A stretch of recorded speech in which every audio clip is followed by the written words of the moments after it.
સમાચારોમાં આગળ વાત કરીએ તો સુરત મનપાની ચૂંટણીમાં ભાજપનો દબદબો જોવા મળ્યો છે। વોર્ડ નંબર 6 માં ભાજપ પેનલની ભવ્ય જીત। પૂર્વ મેયર દક્ષેશ માવાણી સહિત ટીમ વિજેતા બની। વોર્ડ નંબર 11 માં પણ વિરોધ વચ્ચે ભાજપ પેનલની જીત। હર્ષ મહેતાના વિરોધ છતાં ભાજપે જીત હાંસલ કરી।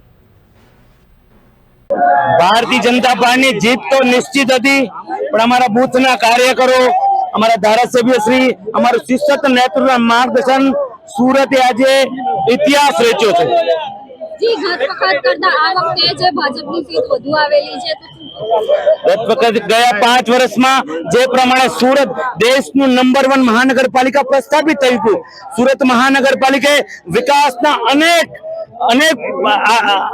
विकास की बात करूं तो विकास में सूरत महानगरपालिका देश की नंबर 1 महानगरपालिका प्रस्थापित थई थी। देश 2 वर्ष में जेटला नेशनल एवॉर्ड आव्या ए सूरते प्राप्त